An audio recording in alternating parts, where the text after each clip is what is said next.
Income sebuah keluarga adalah cermin income sebuah negara. Apakah benar begitu?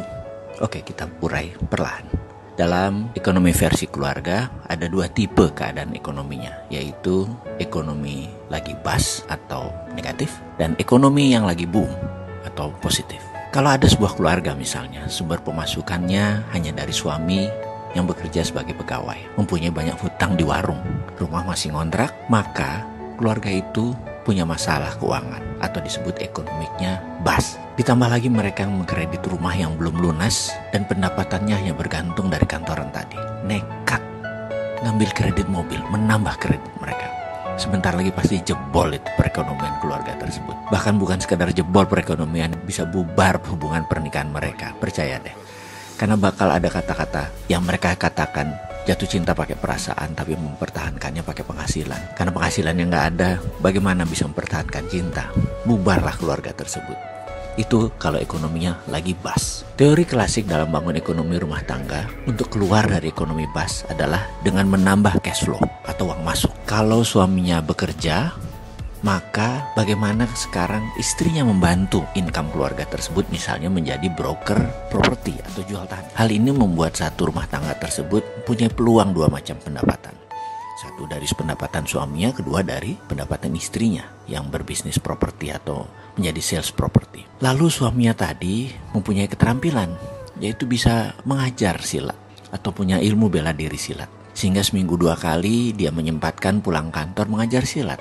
Suami tersebut mendapatkan 2 sumber pendapatan saat ini, ditambah yang ketiga yaitu istrinya.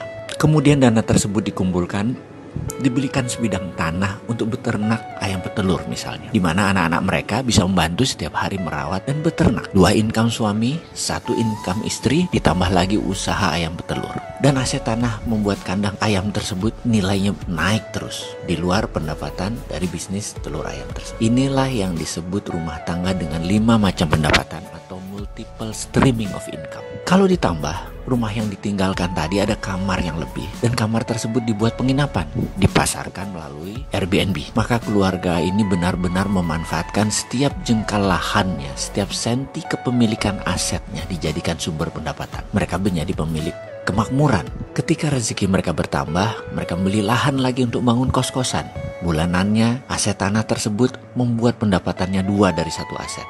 1 dari nilai bangunan, 2 dari pendapatan kos-kosan. Keluarga ini dalam keadaan multiple income dan mereka bisa dikategorikan lagi boom ekonominya. Pada saat lagi boom tersebutlah baru mereka membangun proyek jangka panjang, ditambah lagi kos-kosannya, ditambah lagi propertinya. Itu adalah strategi ekonomi kalau lagi boom. Janganlah coba mengembangkan bisnis atau usaha selagi ekonomi bust. Nggak akan pernah bisa terbayar balik. Bahkan kalau anggaran pendapatannya tersebut kurang dan belanjanya lebih, sisanya masih masih harus berhutang, nggak akan pernah bisa selesai masalah tadi jika tidak keluar dengan menciptakan multiple streaming of income. Itulah solusi jika kita dalam keadaan ekonomi bust. Sekarang kita tanya, Indonesia ini ekonominya lagi boom atau lagi bust?